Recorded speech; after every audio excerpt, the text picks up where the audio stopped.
Hey guys, welcome back. This is Rob Dennis, and today we're going to be talking about the house that I just bought. So we've been kind of building it up for the last 5 episodes, what we're doing for passive income, all the steps we're taking to try to, live a freer life. So, signed the papers, got the keys. We did a tour of the house and a walk of the house. It's going to be attached to this video. I have the folder right here with all the information, all the closing documents, copy of my certified check that I turned in for the 20% down. So one thing that I did get a question about on Discord from a couple of guys, I went ahead and made a list of it just to try to lay it out. And this Discord is the Meet Kevin Discord. A lot of us on there from courses, he's also got a general chat. We try to help one another out and answer questions. So I was asked specifically to make a checklist for buying a house. And I'll throw it up on the screen when I get a chance to. But basically, it is a 20-step process to buy a house, even if it's an investment home or not. So step one, find a lender and get a rate. This is a very important step. You need to do this first just to make sure it's going to be worth your time. Once you have a rate, that gives you the opportunity to go to other lenders with that rate and say, hey, Bank XYZ gave me this. Can Bank ABC beat it? And they might. And you can try the credit unions, you can try Rocket Mortgage, you can try any type of the online lenders, peer-to-peer, whatever the case may be. But the goal is to get that rate as low as possible so that your monthly payment is as low as possible so it's easier for you to generate that cash flow. And then at the end of the day, you're just going to have more money. Step two, we already did step two, shop other rates. Step three, you need to get a folder together of all of your documentation, because when you go to the bank and you're asked for a pre-approval letter, which is one of the following steps. To get that pre-approval letter, you need to have some things ready beforehand. And this is going to include your tax documents. Typically, they want the last 2 years just to make sure that your earning potential has either remained about the same or gone up. They don't like to see it to go down, but as long as it hasn't dipped a lot, they probably won't care as long as you're still showing good income. And that's why after the tax returns, they're also going to request bank statements. This is not to be confused with transactions. So if you go into your bank account and because your lender asked you to give them your bank statements, don't just print out a copy of your transaction report. You should have somewhere in your online accessories to click on it and actually get a month-by-month statement. And then they're going to ask for probably 3 months of bank statements. They will also want pay stubs. The pay stubs, it's going to depend on your employer on how you get those. I get mine emailed to me. I also get a text message giving me the pay stubs, and sometimes just having your bank statement that shows consistent pay increments, that'll work a lot of times. I had that for me because with my last employer, getting a pay stub was kind of difficult and I needed to buy a house, so the lender worked with me. As long as you can basically prove what you're making and that it's a consistent income, they're usually pretty willing to work with you. Let's jump down to, so pay stubs was step 4, tax documents was step 3, step 5 is the bank statements. Typically 3 to 6 months is what they're going to want printed out and sent to them. I say printed out, I mean print the PDF and then email it to them. Most of the time this is going to happen all online. What I do is I keep a folder on my Google Drive and I have everything laid out. That way if I get requested for something, I can quickly get to it and send it off to whoever needs it. Once you have all that documentation ready, that's when you should be able to get your pre-approval through whatever lender you chose. When you choose a lender also, I made sure that mine was willing to work with me within a few months, if not a few weeks, of buying another home if I wanted to. So just make sure that they know what your plan is and that they're good with it. Otherwise, you're going to end up trying to go to other lenders and they're going to be like, well, you just got a credit check ran. You just took out another loan. Why would we want to try to give you this, maybe it's a third home loan, right? In my case, I'm going to be requesting a third home loan before the year is out if I can find a property that's worthwhile. But I'm trying to wait for it's election season. Things get a little sketchy in the market during election season, so we're going to wait for November 3rd to be done so that everything settles back down. Once the dust settles, and that's when we're going to start looking for a new property. Once we're ready to look for that new property and we have a tenant in the house that we just bought, I will go ahead and get another pre-approval. And I'm going to do the same lender. She knows what I'm expecting. She knows who I am, and she knows she can trust my documentation that I'm not making anything up. Step 7, start looking for properties every day. This is an important step. You need to get used to and being in the habit of looking for properties. That way you can find the wedge deals that everybody talks about, find the homes that are under market value that may only need a little paint or a little bit of TLC. Maybe you need to just change out the carpets. Changing out carpets or flooring, it costs a couple $1,000s, depending on I say a few $1,000s, depending on the home sizes and the square footage of the house and what type of material you're going to put in.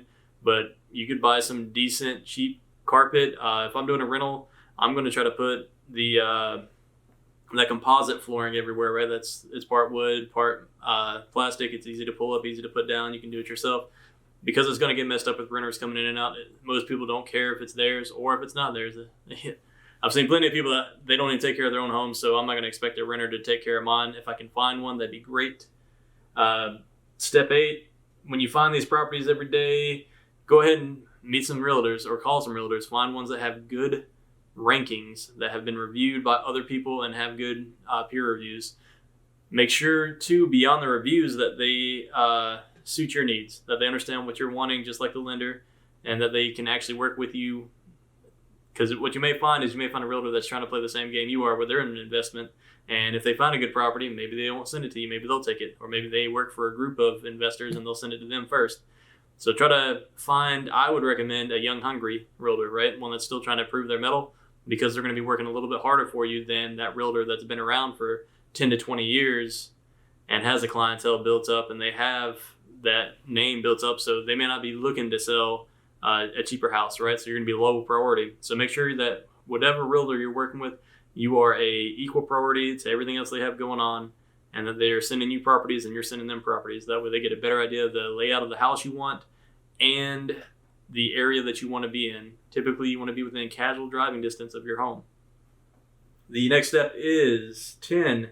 After you find a home you like, put in an offer. Don't be afraid to put in an offer. You've already decided that you're going to start, so just get started. You've already made sure that you have the money. You made sure you have an emergency fund even after you spend that 20%. Don't spend 20% on a down payment if it is going to take your bank account down to zero. Because when you agree to pay those lending documents, what's going to happen is about 2 days after that, they're going to come back and say, well, actually, there's this earnest money fee you didn't pay, or you need to transfer the power, there's another $60, or you need to transfer the water, there's $30, turn the sewage on, there's another $30, right? And these little fees add up over time, so you don't want to take your bank account down under your emergency fund just in case something crazy were to happen, right? Once you get a tenant in there, that's when you can kind of play a little bit more loose with your money, but I always treat my emergency fund like my $0 a mile. I will never go into it or dip into it unless it is necessary.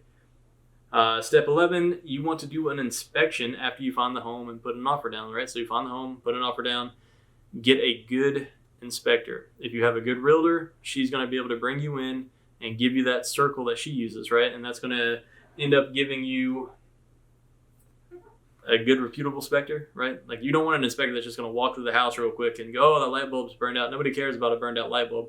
You're going to want the one that can walk in and go, oh, hey, that hot water heater isn't producing hot enough water and it's already turned to max. More than likely the elements have gone out on it. Now you got to spend another $1,000 to replace a hot water heater, or ones that'll walk in the house, turn on the hot water and actually test it and make sure that there's no leaks under the sinks, right? They check for mold under the sink. They look up in the attic and actually check the dates on the hot water heater. There's a lot of little simple things that are quick and easy to do. And if I inspect a house, because I'm pretty handy and I've changed out plenty of hot water heaters, or I've changed out plenty of sinks and fixtures, if I walk into a house and inspect it with the inspector and he doesn't walk over and start turning on the sinks as he walks through the house, then I know he doesn't really care. He's going to miss a lot of stuff, right? Electrical repairs are not that bad if we're talking about burned out fixtures. Changing a burned out fixture, you may be looking for a $20 fixture up to a few $100 fixture from Lowe's or Home Depot, and you can replace it yourself with 3 wires and 2 screws. It's not a big deal. And that's what a lot of them try to pass off like it's a huge deal, because they want to build that punch list out as big as they can. But in reality, if you have leaky pipes or other mechanical items that aren't working, like your HVAC, your furnace, those are the ones that are going to hit you, and then you're not going to see any profit or return from the cash flow. Instead, it's all going to go into maintenance and repair as soon as you buy the house. Pay the earnest money, right? So once you get your inspection done and you like it, you agree on the home, go ahead, give the realtor your earnest money. That way you're kind of under contract at that point, so that people know the house is contingent. So maybe you don't have as much competition come after it because they assume the contract's going to get through. The appraisal needs to happen somewhere within the same period of time. Typically, the lender is going to take care of the appraisal because they want to make sure that the house that they're putting a loan on is worth the value that is stated from the realty agent. Once you get that done, you end up on step 14. Everything should move forward. The lender should send you signing documents. Typically, this is going to be DocuSign or some online signature form. This has to get done 3 days prior to your home closing. If you don't do this 3 days prior to the home closing, you're going to end up in a situation that I found myself in. I had signed all my documents, clicked save. The lender didn't, for whatever reason on the lender's side, they couldn't see that I had signed the documents. I think it's because one of the last pieces of it requires the ink signing, but that only happens at closing. And for whatever reason, I think that was reporting back as me not having signed it. So if there's not a 72-hour period of signed documents, on a legal standpoint, they cannot go ahead and go through the closing. I lucked out and the lawyers were able to work with us, and we were able to transfer that from a Friday to a Monday meeting, and we got everything signed and closed out within like 15 minutes of being there. Step 16, day of the closing, or the afternoon, preferably before the closing. So the day of or the day or two before, go back to the house and inspect it again yourself.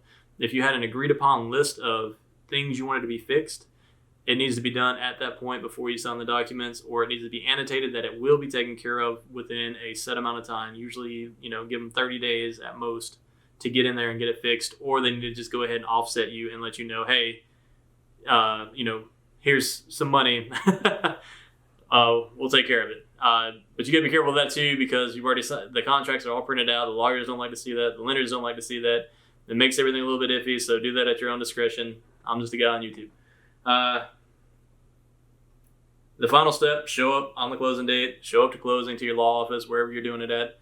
Shake hands, be friendly, be nice, slide your check over, don't be nervous, and just be ready to sign your name a ton. And then step 19, the day you sign those documents, preferably within a few hours, if not a few minutes of signing the documentation, go to the house. Walk through it. Make sure nothing was missed. Make sure that things that were agreed upon are completed. If anything was agreed to be completed at a later date, make sure you take good pictures of everything in its current state so that you have a foot to stand on if things were to go wrong or something didn't get repaired or anything happens. Like the house I bought, I walked in, the house looked great, but they had not cleaned the home. They never agreed to clean the home. They're not going to clean the home, and I understand that. Same thing with the yard. They left the yard a mess, so I'm going to have to take care of that myself. I'll do it this weekend. That'll take me a couple hours, but that's on me. The master bathroom is the only issue I have. Is I looked up at the ceiling, and I noticed a lot of discoloration. Typically, discoloration in the ceiling means there's water damage. So I took a picture of it, and this was all within 30 minutes of signing the closing documents. Sent it to the realtor. I said, hey, this is an issue. We thought this was going to get repaired. What is this? Is the roof still leaking? This gives me a foot to stand on when it rains in 7 to 8 days. If I walk in and I see, the rain coming all the way down into the bathroom, I can go back to them and go, hey, you guys have to come back and fix this. It was agreed upon that you were not going to sell me a leaky roof. But even then, it's still my house. It's still my responsibility. I'll probably end up having to fix it. But it's not that big of a deal in this one. Other than that, I don't have anything else to add. I just wanted to kind of include that list on this. And we'll go ahead and at this point, we'll cut in the house and I'll show you guys, the quick walkthrough and what I've been working on. So something happened with the recording and the voiceover didn't work, so I'm just going to be laying this over the top. So right here is the house. I'm just standing in the driveway. I parked my truck on the road. As you can see, the driveway needs to get cleaned up. There's a bunch of trash out front, but that's from the house next door that we're looking at now. That house has just got bought and it's in the process of being renovated.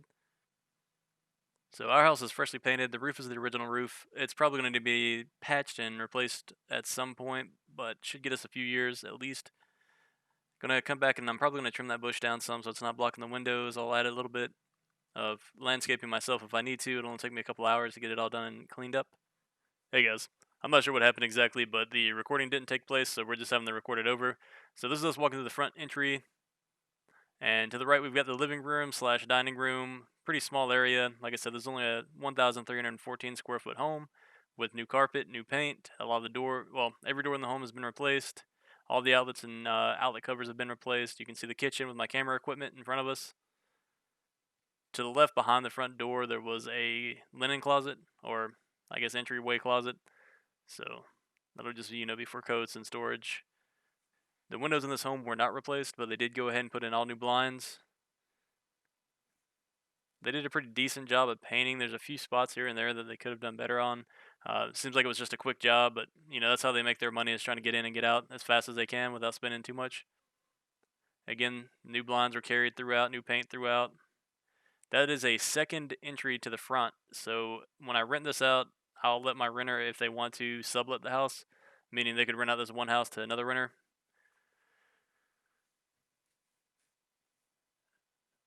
I've been playing with the idea a little bit too, and I've talked to Morgan some about potentially moving in this home ourselves, because it would save me $1,000 a month on my mortgage, which would be $12,000 a year, and our son doesn't start school for about 4 years, so that's $48,000 we could save up while living in this house before moving to something permanent.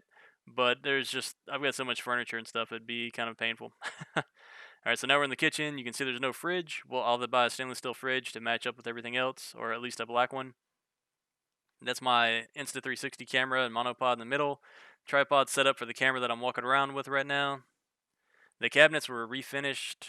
They were repainted and they were given new hardware. This is something that several streamers and content creators talk about.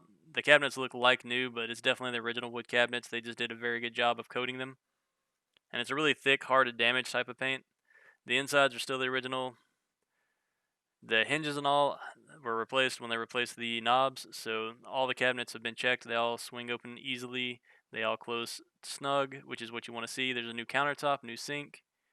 That's the door that leads out to the backyard, and this home has a huge backyard. Right, so now we're walking into the hallway. To the right's the bathroom. To the left is one of the first bedrooms. The HVAC in this house is a brand new furnace, and the outdoor condensing unit's also brand new. The venting and all, I checked it to make sure it's all leading outside and it's doing what what code requires.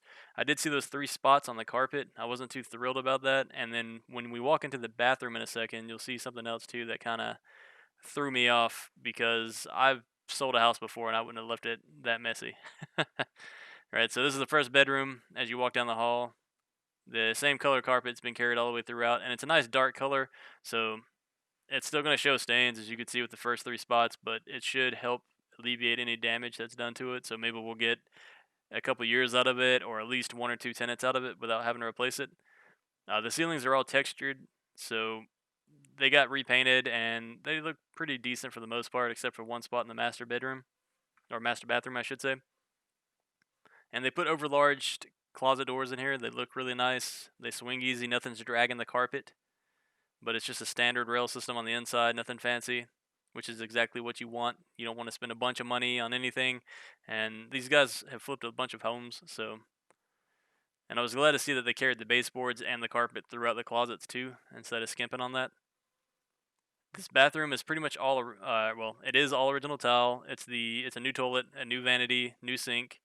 The tile is this lime green, puke green, pea green, whatever you want to call it color, so not the most appealing color. And then the floor is just a mess. As you can see, the grout lines are all dirty. I'm going to go in there with a drill and some bleach. And typically what I did is I took a bristle brush and I cut the handle off of it and put a screw through it so I could put it on my drill. And that's how we scrub the tile floors that we have at the house and everywhere else. Just take some of the spray cleaner that's got a little bit of bleach in it, spray it on the floor, let it sit for a few minutes, then come back and scrub it, let it sit a few minutes longer, and then get it up before it dries in. And that's going to make that floor look a lot better. Some built-in storage, and the cabinet at the bottom, I'm glad they have it. It is nice to have a little bit of storage. There's not much room in there, but it hides the pipes, so we don't have to look at the ugly water pipes. And then when you look over at the shower in a second, you'll see that it's the original doors. Or I think they may have replaced the glass panels in them. I say glass, I think it's plexiglass. So like that plastic filling stuff. But the railings and all are definitely the originals. You can see the mildew and dirt that were left in it. And if you look at the bottom of the tub in a second, you'll see where there's no effort made to clean up the home. And I don't know who would ever deposit a house and leave it this dirty when they're selling it to somebody, especially if they wanted to repeat business, because it's kind of just absolute laziness on my part, right? And I'll probably replace that stopper in there with a new one. That'll make it look better. And I might replace some of that hardware. You just got to be careful replacing it on these older tubs because of the way that the valves work. It's not a standard operation valve that's common. But most big box stores do carry replacement parts. It's just they don't fit as snug. All right, and then you can see the dirty handprints all over the uh, area that leads to the attic. Attic's mostly just a crawl space, not a lot of storage up there. Nice linen closet. They replaced all the shelving in it, carried the carpet through, carried the baseboards through. This is the second bedroom. Nothing fancy here.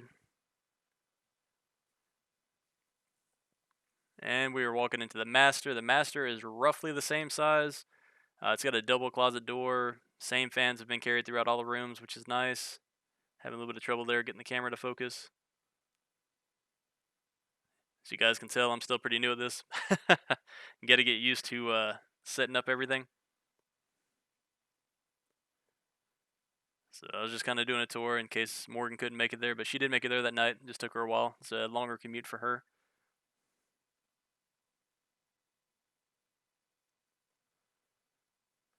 And then this is the master bath that was originally a half bath, but they took a closet out of the kitchen that was originally the kitchen's pantry, and that's how they made space for the shower. So new shower, new tub. The towel that was used in the kitchen is the same towel they used in the bathroom, which is nice. It makes it easy for replacement repair. Probably something I could pick up in the future when I start rehabbing homes. The sinks are the same. And you can just tell by looking at it, this is all just like standard stuff from Lowe's or Home Depot. Whatever their choice was. And you can kind of see it right there. I don't know if I take a good picture. Yeah, right there. You can see the discoloration in the roof, right? And that's my concern of the water damage. Since they repainted the roof everywhere else, I know they repainted it here too. So I don't know if it's a fresh leak because it hasn't rained in about 6 to 7 days when this video was made, or if they just didn't put a good enough coat on there to cover whatever it was. But they're supposed to be coming back to fix it. And then I'll climb up in the attic and make sure it's nothing serious. So we'll just go ahead and head back out of the house now that we've seen it. There's that nice pretty tile that I was talking about. Just going to head out in the backyard. Right, so they were pretty proud of this.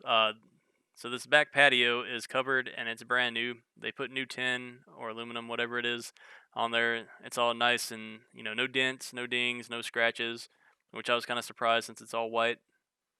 Pretty sure I'd pop the camera up and kind of show a view of the ceiling. And the yard goes all the way back to that building you see in the background, the white building. The white building is not part of the yard, but that's about where the chain link fence stops. And I'll probably just get my pressure washer out here and clean off this back patio before the renters show up. Once I find a few. The slab that you see back there, a shed was sitting there, but a storm knocked it down. So they cleaned that up for me at least, instead of leaving it there. And then, of course, there's this exterior door that leads into the laundry room. The laundry room only has access through the exterior of the home, which I'm not a huge fan of, but don't really get a big say in. This is where the hot water heater was housed originally. This was just an exterior storage room, but they went ahead and put in a washer-dryer hookup for the water, a drain, and they put in the venting that's necessary for a dryer. But they didn't clean the floors. They left me some towel. That's what you see right there. That's a spare towel for the kitchen and the master bedroom. On the other side, there's a little bit of that linoleum sitting in a box. And I always like to have spares. Like, that stuff's going to end up coming home with me. And then if I need to replace something, I've already got it on hand. Make it quick and easy. So anytime you guys go to a box store and buy this stuff, just try to make sure you get a few extra pieces or have a few extra leftovers that you keep on hand. And you need to write it down and note what houses they go to so that you don't forget and mix up colors later. It's going to be a little bit of a tight fit, I think, to get the washing machine into this little crevice between the hot water heater. I wish they would have just brought it out a little bit. But I know they're trying to save as much space in here as possible.